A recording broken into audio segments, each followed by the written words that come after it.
may have gone too far in a few places.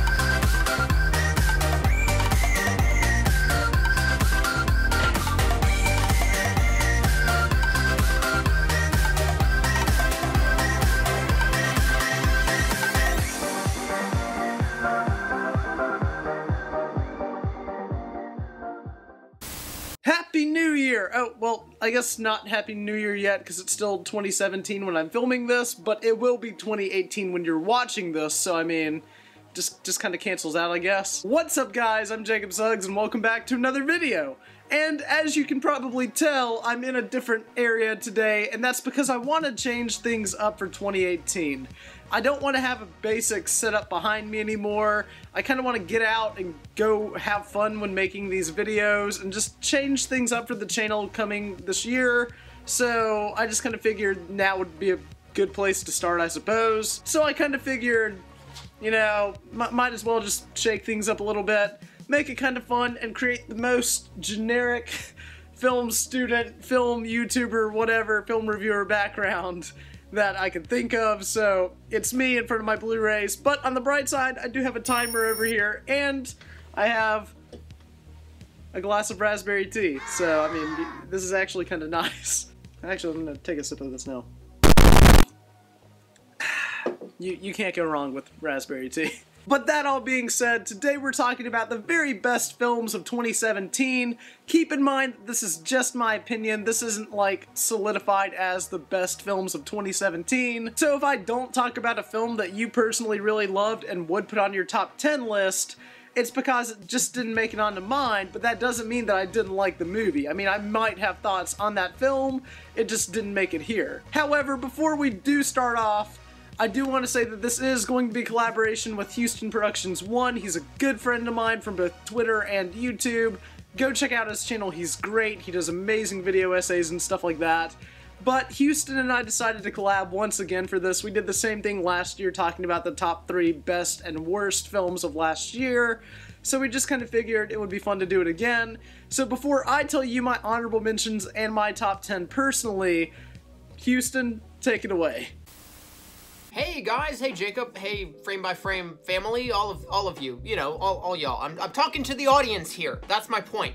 Thanks for having me on, Jacob. I did this last year, and I just remembered that I did it, and then I was like, oh yeah, that was fun, wasn't it? So it'd be great to do it again. But anyway, so I recorded like 17 minutes of me talking about my favorite movies of the year, my top 3, and then I was like, yeah, no one's really gonna listen to all of that if Jacob puts it in his video. I'm the guest here, not the host. So I'm just gonna talk about my favorite movie of the year for the sake of clarity and shortness. And my favorite movie of the year is Blade Runner 2049. Now, I mean, even the people who dislike this movie, and there aren't that many of them, are always willing to acknowledge that it is a technical masterpiece, and that's like become common knowledge at this point. The visuals are phenomenal, the cinematography is phenomenal, the sound design, I did a video about this, is phenomenal. The effects in general, like they use models and all kinds of retro methods combined with new methods, are all amazing. They recreate someone who wasn't in the movie as a young person. All of it's amazing. It is phenomenal technically, but also I think Blade Runner 2049 is a great film from a narrative perspective. The performances by Ryan Gosling and Harrison Ford are tremendous. The thematic feels very much like it ties into the previous Blade Runner movie, but also expands on the canon. It feels like a sequel that deserves to have been made. You know, like so many sequels these days are like, why did you make that? Like, it was fine when you just had the one movie, you know? Or like they're doing Toy Story 4, and you go, guys, Toy Story 3 was a good ending. You don't need to go this way, you know? And for many, I think when they announced they were doing a Blade Runner sequel, it was like, yeah, but no, there doesn't need to be a sequel. But the thing about this movie is that it feels like it was necessary once you see it. You go, oh yeah, that makes sense. That is a logical follow-up to this film. And that's what I love about it. It also transcends a lot of tropes of these types of movies. It feels like, in many ways, a direct response to some of the chosen one tropes we've seen in cinema recently. And just, it's definitely the movie that has made me think the most this year. And I know that's such a cliche response, and, you know, I've seen people say that about movies like, you know, that I dislike. I'm not gonna name any. But that I go, okay, that wasn't that deep. You must be real stupid if that makes you think. You know, I don't actually think that about people. But, like, this movie, I feel like, really tackles some subject matter that is relevant to today. It doesn't feel overused or overdone. And it takes the themes and source material of the original Blade Runner and then makes it new and makes it progress in a way that is just logical and really interesting. Like, even the world building of this movie, it's been 30 years since the original Blade Runner, and so it feels like 30 years have passed. The technology has changed, some events have happened in that time that we didn't see on screen, characters have changed a bit, and that's what's really cool about it to me, is that it maintains the heart of the original, but it also has new themes that build upon that and give us something to think about in our culture, in today's society. So, you know, that's my opinion on it. Technical masterpiece. Performances are phenomenal, and it's got a lot to think about. And, I mean, the whole film, I rewatched it.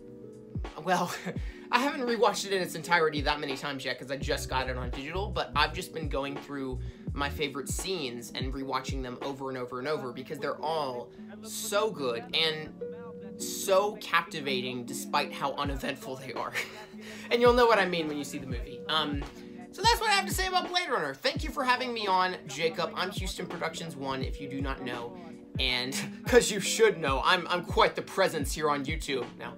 And anyway, thanks for having me on. Awesome. All right, bye guys. Thanks so much, Houston. Once again, shout out to HoustonProductions1. Go check out his channel. He makes amazing content, and he's actually a pretty great guy. So check out his Twitter, check out his YouTube, check out Houston. He's an awesome guy. That being said, let's talk about some honorable mentions. Now, I wanted to put these films on my list so bad. So bad. However, there can only be 10. It is a top 10 of the year list, so these are the films that almost made it, but didn't quite make my list in the long run, but you should still definitely check out because they're amazing films. I gotta get my film. I can't memorize all of these films' titles. And the films that almost made it on my list, but didn't quite make it on my list are...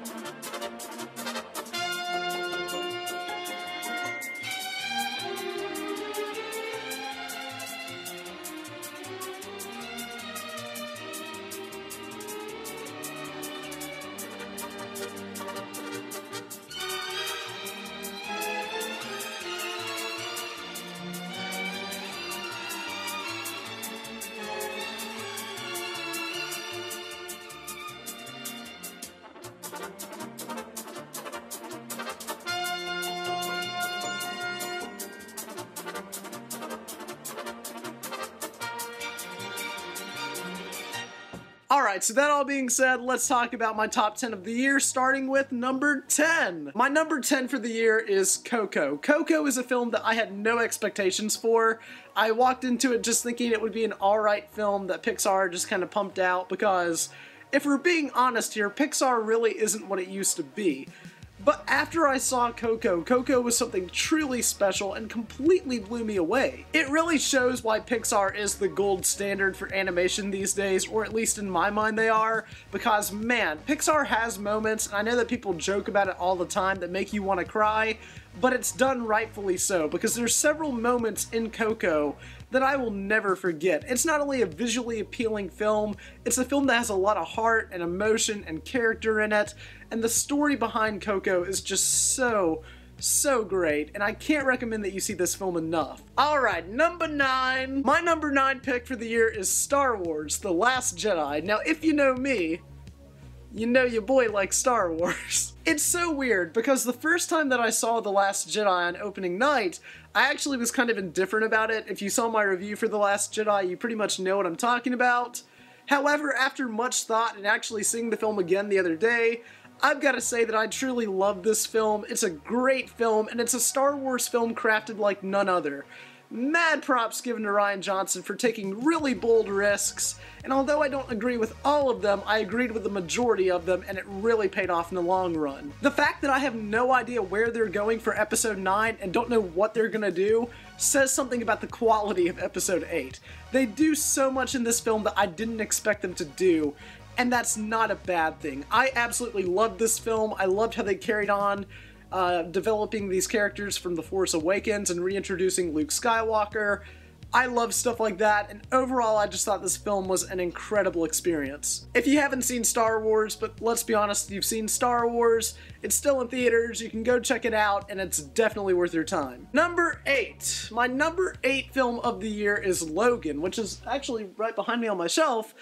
Logan is an incredible film, and honestly one of the few comic book films I've seen that have kind of surpassed the genre as of late. Logan is a masterwork of filmmaking. It's not a comic book film, and in fact calling it a comic book film feels a bit too limiting, and I feel like you're really cutting it short. I rarely see a comic book film that completely blows me away.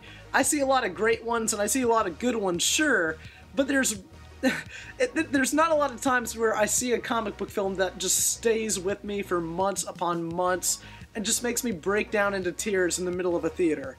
Logan did that. Logan did the impossible. Hugh Jackman absolutely killed it in this film. Patrick Stewart absolutely killed it in this film. Daphne Keane was an incredible introduction, and she did phenomenal in this film, especially for a child actor. Overall, this film is just a home run for so many reasons. I did not know that a comic book film could still surpass just great, but Logan did the impossible, and it's just a masterwork of filmmaking, and it feels like a Western, which I like Westerns, so that was actually pretty great to see too. I love how they carried on the story of both the X-Men and Logan, and I love making the villain of a film time. I love that so much, and Logan is just an incredible film that needs to be seen by everyone. Alright, my number 7 of the year is Lady Bird. I had no intention to see Lady Bird. I love A24, sure, and I'd heard really great things about Lady Bird. Like, the film had a 100% on Rotten Tomatoes, which, although Rotten Tomatoes isn't my gold standard for rating films,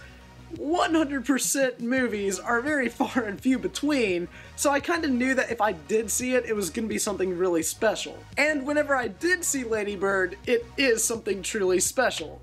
This movie has so much heart in it, and although it's a very simple story that we've kind of seen before, it's done so in a way that makes it feel fresh and unique and fun and heartbreaking to watch.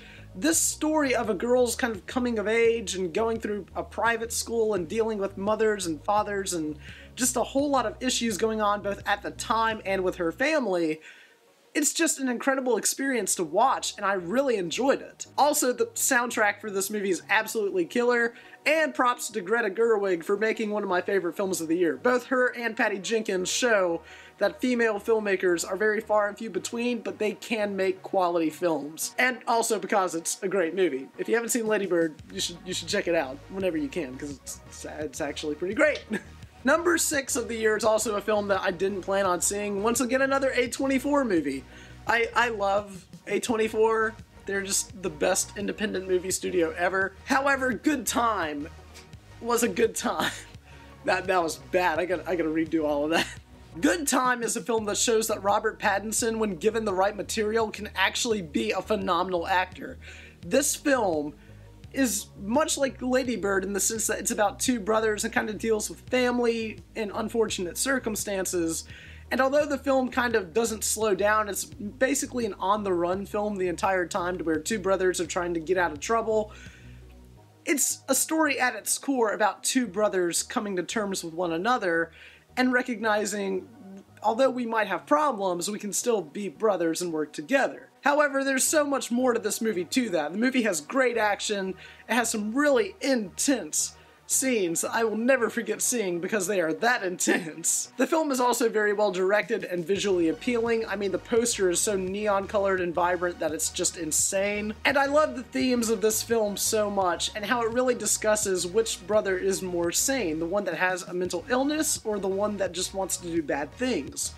It brings up some interesting questions and I really enjoyed that, and overall I'd say you definitely need to watch Good Time. It's a really underrated gem that not many people talk about, but it came out this year and it's pretty great. Alright, so number 5 is a film that I genuinely loved. It's a film called Colossal, starring Anne Hathaway.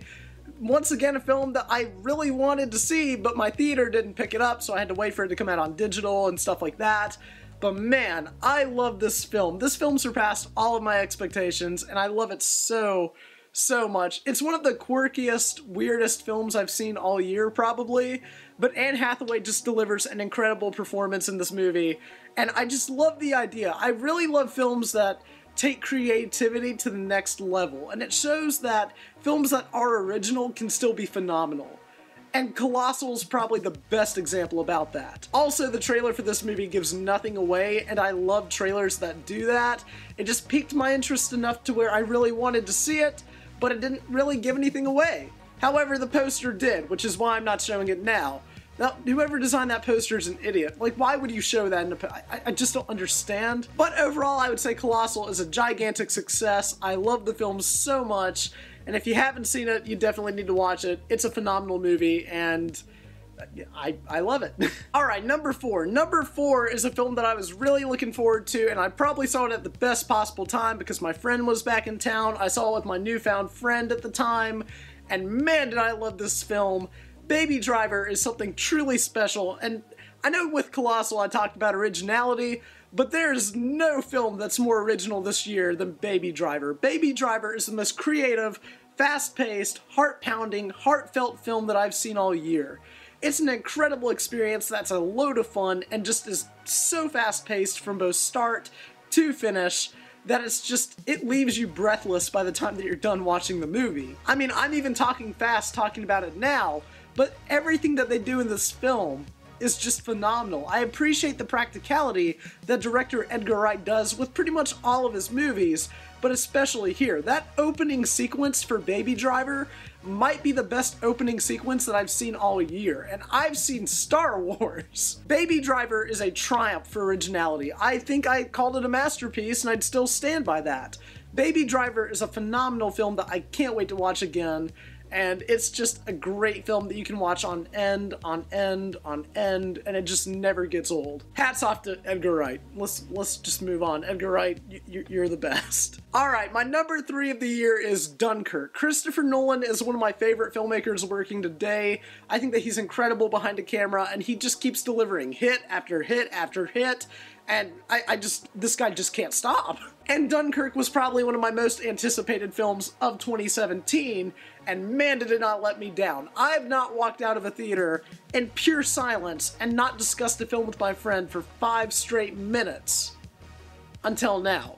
Literally, whenever I saw the movie with my friend Carson, we walked out, didn't say a word to one another until we got in the car, looked at each other, and just kind of nodded our heads in agreement. This film left me speechless.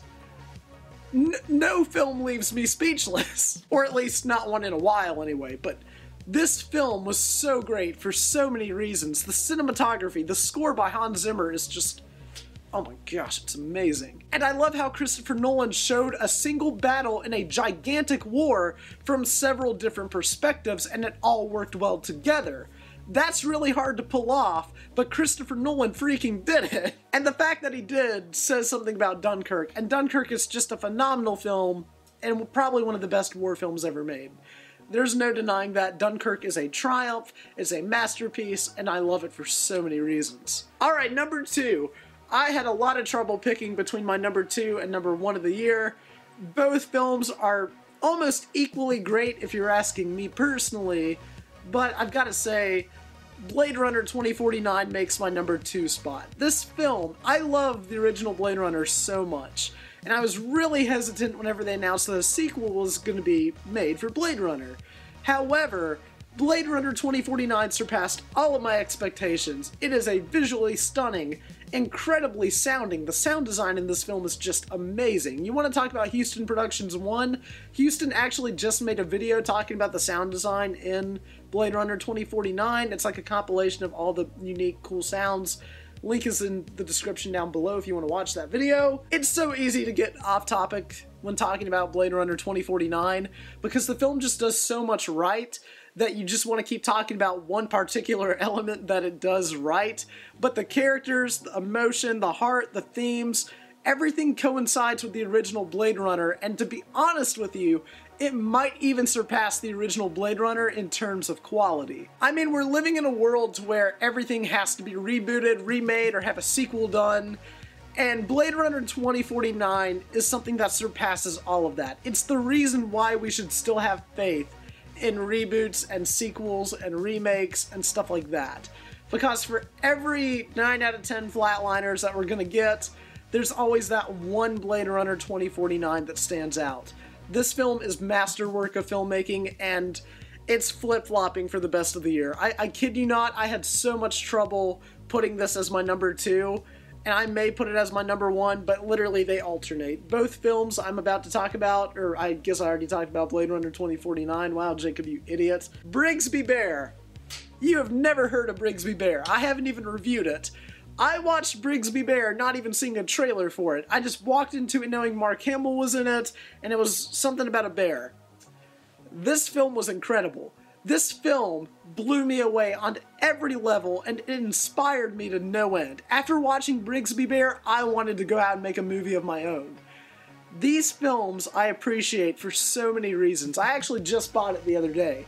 Briggs Be Bear is a phenomenal film that I truly loved and has so much great in it that I can overlook the little things that maybe hold it back.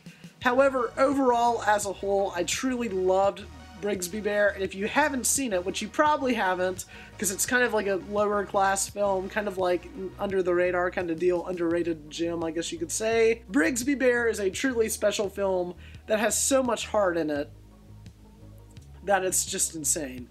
I love this film so much, and that's why it's my number 1 of the year. I want to keep it vague, because if you do watch it, you're going to want to go in vague, trust me. Even though the trailer, once again, is phenomenal and doesn't give anything away, it's still good to go in kind of blind. But then again, all of these 10 films have been absolutely phenomenal, and if you haven't seen any of them, I can't recommend it enough. That being said, what are your favorite films of the year? Let me know down in the comments below. And as always, I'm Frame by Frame. Remember the name. Big things are coming for 2018. Don't forget to like, comment, and subscribe. Oh, that raspberry tea. Oh my gosh. And I'll see you guys in the next video. Bye, guys. Woo! This is gonna be a long video. Here we go.